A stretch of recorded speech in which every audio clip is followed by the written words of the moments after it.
আমার আম্মু কখনো শান্তি দেয়নি কে আমি নিজের স্বাধীনতাটা কখনো পাইনি কে আমার শান্তি কি জিনিস আমি এটাও খুঁজে পাইনি কে আমি এই জন্য আমার প্রিয় মানুষটার সাথে চলে আসছি। প্রেমিকের পাশে বসে এমন করেই বলছিলেন নবম শ্রেণীর শিক্ষার্থী সামিয়া।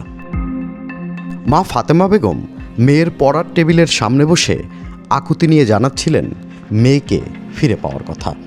অসুস্থতার সঙ্গে লড়াই করা ফাতেমার কাছে এখন সবচেয়ে বড় যন্ত্রণাই যেন মেয়ের শূন্যতা।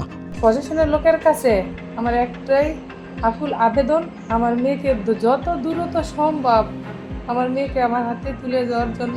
আমার স্বামীকে আমি প্রশাসনের লোকের কাছে দৃষ্টি আকর্ষণ করে বলছি আমার স্বামীকে আমার কাছে ফিরিয়ে দেওয়ার জন্য।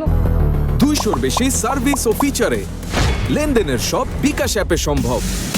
কুমিল্লার মেঘনা থানায় গত 19 এপ্রিল 2026 তারিখে ফাতেমার দায়ের করা মামলার এজাহার সূত্রে জানা যায়, গত 16 এপ্রিল 2026 তারিখে সিএনজি চালিত অটোরিকশায় করে সামিয়াকে রাস্তা থেকে তুলে নেয় পাশের এলাকার যুবক ইউসুফ। তবে পরবর্তীতে ছেলেকে পাশে নিয়ে মেয়ের একটি ভিডিও বার্তা সামনে আসলে নিশ্চিত হওয়া যায় সামিয়া নিজেই প্রেমের সম্পর্কে জড়িয়ে স্বেচ্ছায় চলে গেছেন।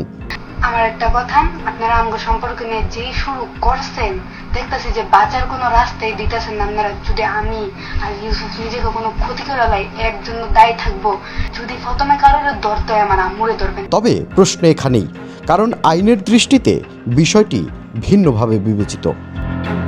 18 বছর বয়সের নিচে কোনো কিশোরীর সম্মতি বৈধ নয়। বাল্যবিবাহ নিরোধ আইন ও শিশু আইনে এ ধরনের ঘটনা শাস্তিযোগ্য অপরাধ হিসেবেও বিবেচিত।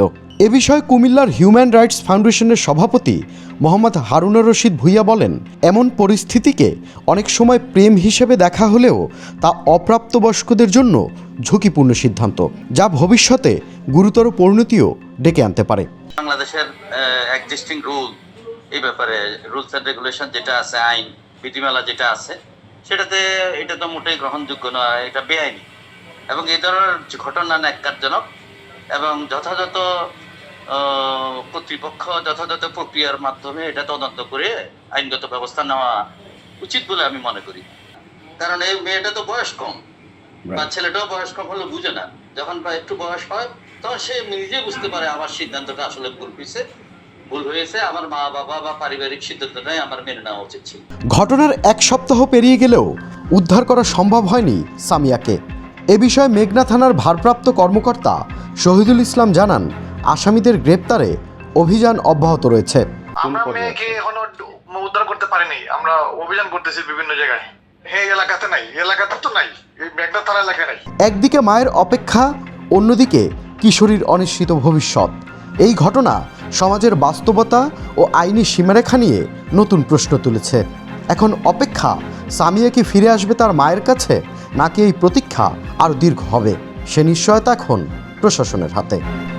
Tanvir Limon, channel I.